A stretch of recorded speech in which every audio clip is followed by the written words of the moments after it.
This is a story about a world obsessed with stuff. It's a story about a system in crisis. We're trashing the planet, we're trashing each other, and we're not even having fun. The good thing is that when we start to understand the system, we start to see lots of places to step in and turn these problems into solutions.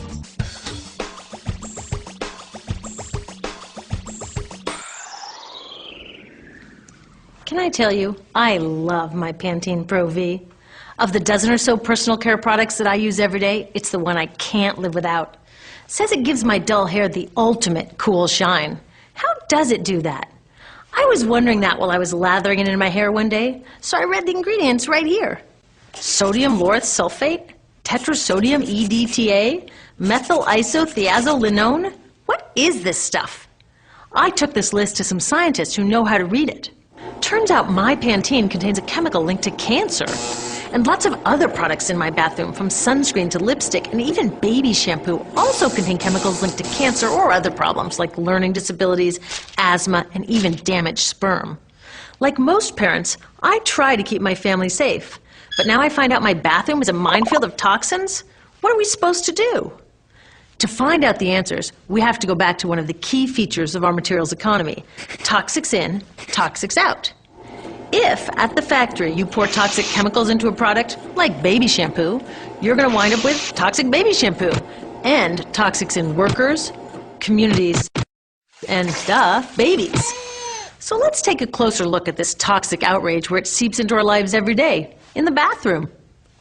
The average woman in the U.S. uses about 12 personal care products daily. The average man about 6. Each product containing a dozen or more chemicals. Less than 20% of chemicals in cosmetics have been assessed for safety by the industry's safety panel, so we just don't know what they do to us when we use them. Would you fly in an airline that only inspects 20% of its planes?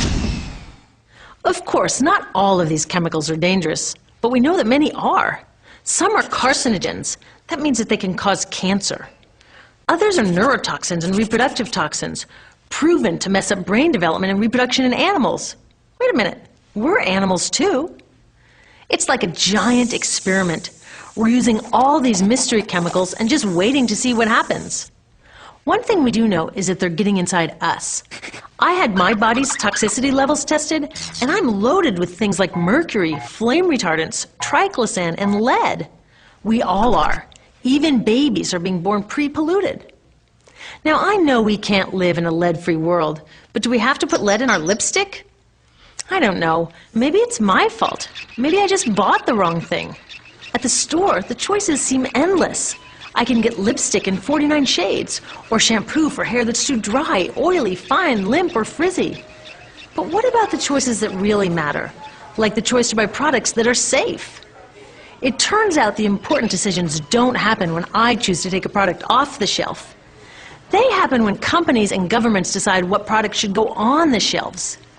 So who are these companies? This is Procter & Gamble.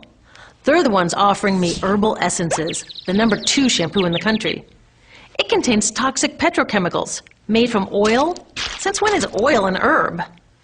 On cosmetics labels, words like herbal, natural, even organic have no legal definition. That means that anybody can put anything in a bottle and call it natural, and they do. I mean, can you imagine a top seller called Petro Essences? Gross. What's even nastier are hair relaxers marketed to 5-year-olds and skin whitening creams. These are super toxic, both in their ingredients and in the message they send about what beauty is. Oh, here's Estee Lauder offering me a chance to help find a cure for breast cancer. That's nice. But wait, they're also using chemicals linked to cancer. Don't you think the best way for Estee Lauder to fight cancer is to stop using those chemicals in the first place? So really, I get to choose between meaningless claims on a bottle. But these guys get the real choice about what goes into those bottles. And that happens back here, at the factories where they're formulated. Why do the makers of these products use all these toxics? Are they trying to poison us? No, they're just working from a 1950s mindset when people were totally swept up in better living through chemistry. In all that excitement, they forgot to worry about human health impacts. That was years ago, and they are still using these same old toxic chemicals. Today, big cosmetics companies say the doses of poison in their products are small enough to be harmless. Yeah, maybe if you use them once a year. I guess they never get out and see that their products are being used and combined with other products every day. A little toxic dose under your arms, a little more on your hair, on your lips. And workers in nail and hair salons get dosed all day long. So the industry is used to doing things this way. And they can. Because even now that scientists have linked the chemicals they're using to all sorts of problems, there are no laws to get rid of them. You're thinking, really? Come on, nobody's making sure that the stuff we smear all over our bodies is safe? Nope. The FDA doesn't even assess the safety of personal care products or their ingredients. Since 1938, they've banned just 8 out of over 12,000 ingredients used in cosmetics. They don't even require that all of the ingredients be listed on the label. Now, this is an example where we can all agree a little more government action would be helpful. This lack of regulation leaves a huge hole that the cosmetics industry is all too happy to fill. They set up their own committee to self-police their products, and compliance with their recommendations is voluntary. So the cosmetics industry is making the rules and then deciding whether or not to follow them. So you see, it isn't our fault that these toxic products are in our bathrooms. It's a whole broken system that's ignoring the simple rule: toxics in, toxics out. But we're not helpless. There are resources online that we can use to protect ourselves by identifying the best possible choices in the store. But the real action is with people working to change the system. Because if we really want to solve this problem, we got to start here with these guys. Women, parents, workers, people all over the country are demanding that Congress pass a new law, giving FDA the power to make sure that our personal care products are safe. We need common sense laws based on the precautionary principle.